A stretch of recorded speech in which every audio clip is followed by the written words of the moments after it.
say most of the time I see the people that are down there fishing because the water's lower. Yeah, much lower. Yeah.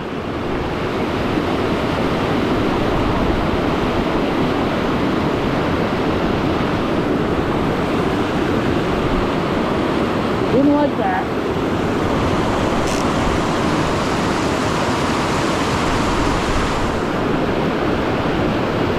But this is the length. But where you can see the turn in the water coming in through the flow here. Yep. That's a gravel bar over there. Okay. So you're practically on the gravel bar. Our main taking point is that spot over there where that crease developed. Okay. So that's where the fast the gravel bar drops off. Okay. Bar, yeah. And then you can see the bubble line that goes away from that valley, and that's where the fish are going to be. Okay.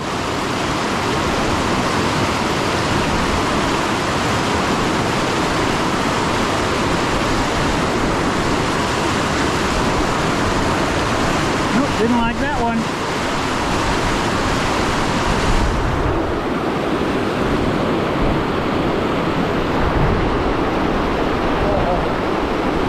Swing. As long as that running line is straight and your rod tip's right on down like it was, the salmon will straighten that bit out. Yeah.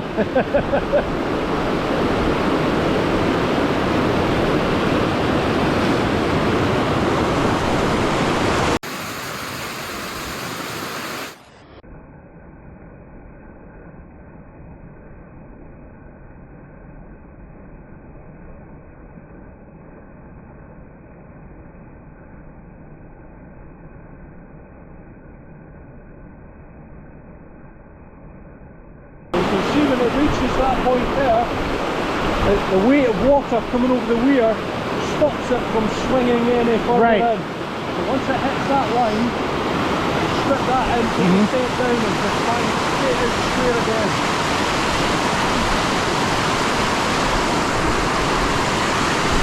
The tide this morning was at 7:20. Okay.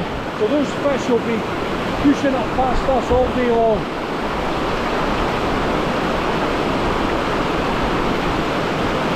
People get put off by the bright sunshine and stuff.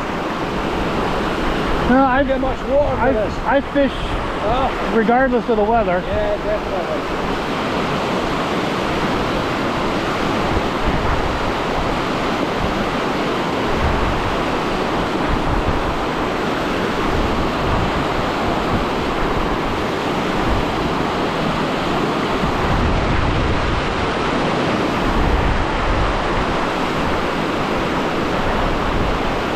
See the swing you've got there. Yeah. See that line coming around there.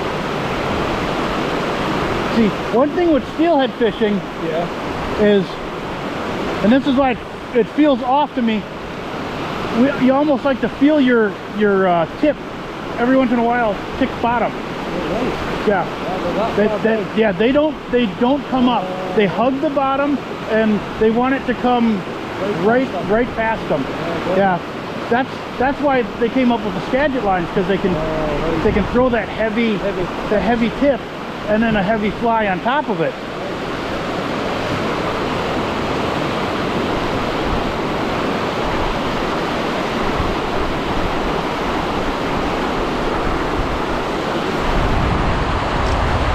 Because there's times you're fishing your Scandi line and then like 15 feet of T14.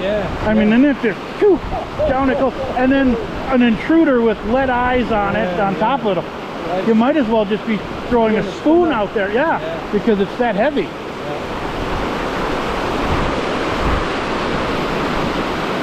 And I don't like that.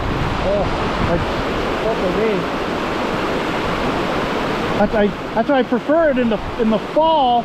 The water's a little warmer, and then the fish will actually move. That's when you see guys that'll actually fish dry flies and skate. Then the steelhead will move. But in the spring, when the water's cold, they want nothing to do with it. They want it to bump them on the nose. Oh, that was terrible.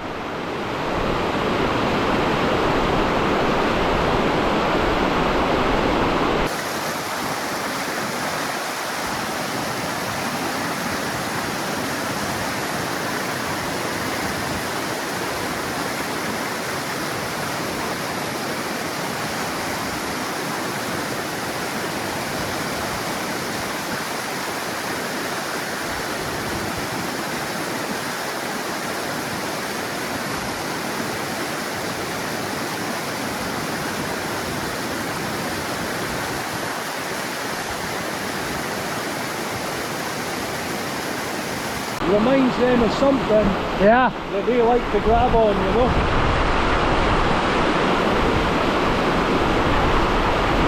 And how do they normally take? Is it normally? It can be anything. Okay. You know, you just get that, suddenly you just feel that there's tension there and like, that feels a bit odd. But you try not to lift your rod tip. Okay. Just let it swing, you know, whatever. And generally, once you start that first retrieval, yeah, you're in. It's a real difficult thing to do sometimes, but if you can manage it to keep your rod tip low, reel down at the water as you're retrieving your line, because in the next stage that we get into the river here, the next section on down there, it's often the case that the fly swings and it's up the edge, that fish will have followed your fly from the other side and take it on the hang down. You start retrieving it. So the one thing you can't afford to do is when you feel the fish, let the line go. Okay. Keep a firm hold on it and just keep pulling it. Because with the steelhead, it's just 1 minute it's like this, the next minute fish on. It's just they're on.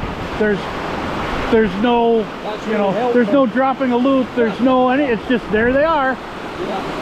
Well, I would definitely not encourage you if you ever use a loop. Have it off the reel. I don't. And see how you've got a hold of it. Your finger's perfect. Okay. Absolutely perfect. I don't do the. I know a lot of guys will hold a loop or what. I never have. Never. Lost more people, more fish than any other thing. Yeah. Spot on.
Oh my goodness, this morning was pretty much a bust, but oh, is this fun. But the wind is just terrible. They've hooked nothing so far. Had lunch. Now we're switching things up. Partnered up with a wonderful lady named Shirley, and she's now going up to the weir with our ghillie Cameron, and I'm going to come down here and right off the end of the rod is where Cameron has told me to start, and then work my way down that way. So I'm going to go upstream a bit to get sorted out, and then we're going to come on through here. So we'll be back.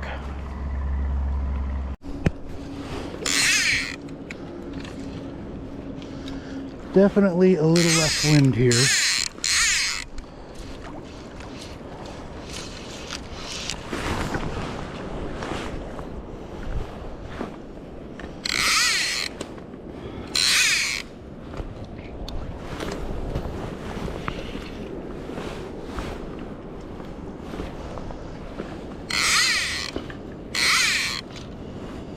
Much easier for me to cast here than on the other end. There we go.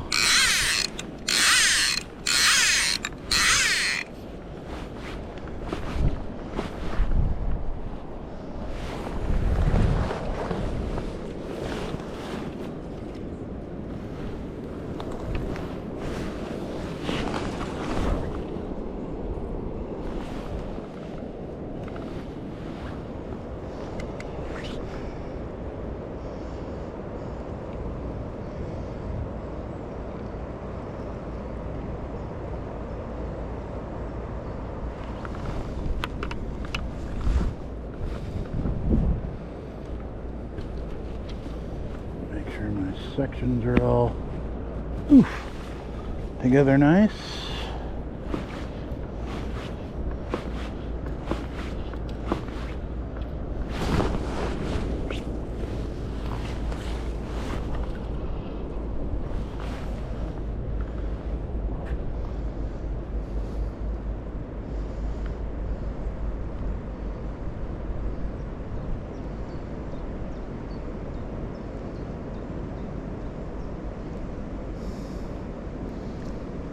And the area I'm looking for is a tree hanging over the water and that little boil there.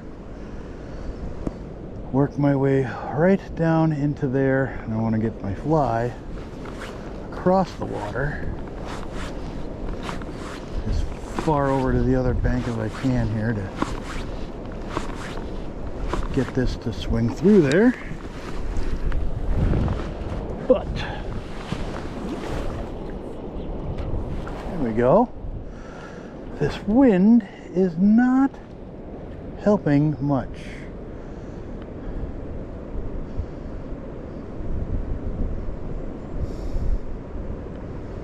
But he said work it slow.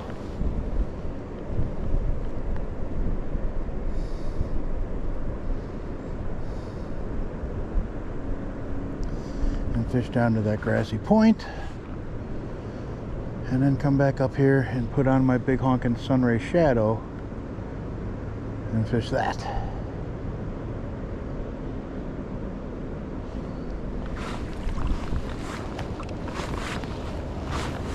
Man, is this gorgeous though.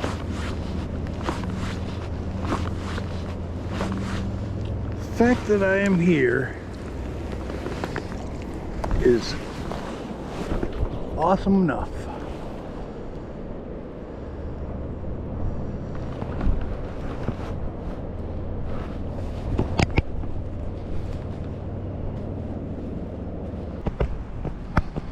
Hope I got it pointed in the right direction. So the wind is probably the worst here that I have fished in a long time, and I've got the wrong line for it, that's for sure. But that's no excuse. Downstream wind, so double spey, which I suck at.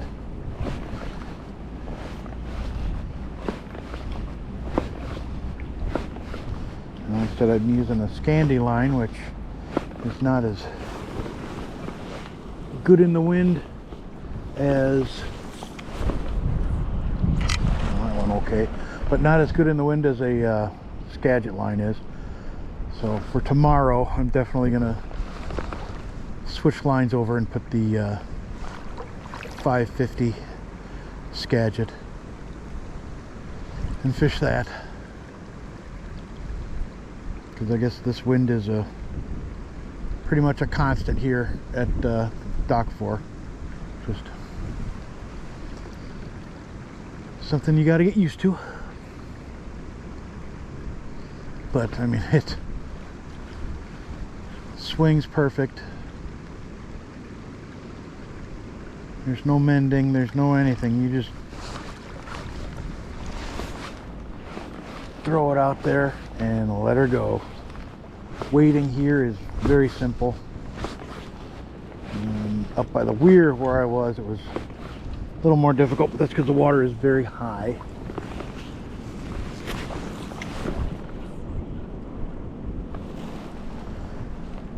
And so it's actually flowing over the, from this vantage point you can't see it. That's actually flowing over the top of the weir when normally it's not. So had to contend with that. But it's fantastic looking water. I can see why people come here over and over and over again. A lady I'm partnered up with who's fishing up at the weir with Cammy right now, she fishes 1 week a year, and this is where she comes every year. Pretty cool.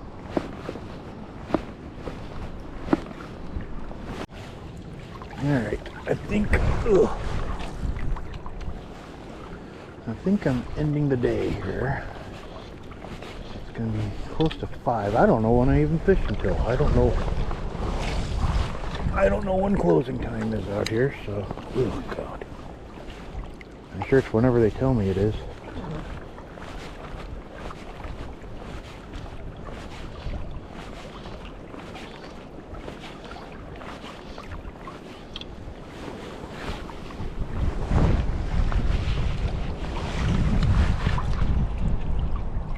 There, that was a good cast.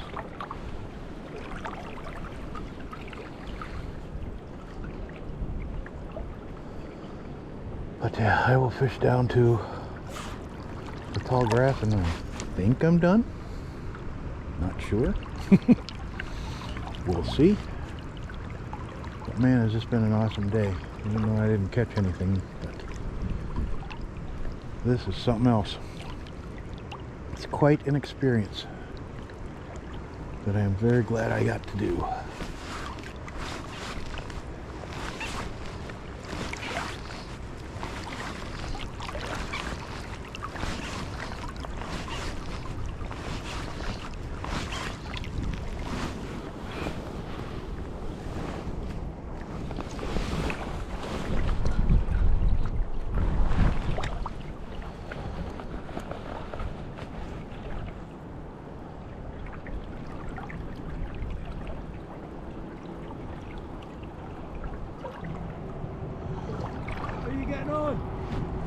Well, I'm not floating down into the town yet.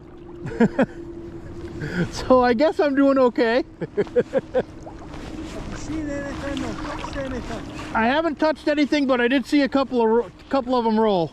Did you? Yeah. And I noticed that there's my cast. I said the hell with the wind. Oh, yeah. and I did better, but yeah, I went down once. Yeah. And then switched to the Sunray and came back up and at it again. So, but I wasn't sure when we fished until we're done now, right? 5 o'clock, yeah, but I mean, you can stay as long as you want. I'll give you a key for the hut. Oh, that's all right. I will wind up and we will be done. Sure. Oh yeah, I'm here tomorrow as well, so. Yeah, but I didn't want to chase you away. We saw a lot of fish came through. You know that main stream? Mm-hmm. Oh man, they were splashing about and everything, and Shirley can get right over there. And nothing doing, huh? Nothing doing. I saw one fish turn on her fly, follow it right across, but then it disappeared under the wave, you know, and it was just like, nah. That's too bad. You know? What can you do? Yeah.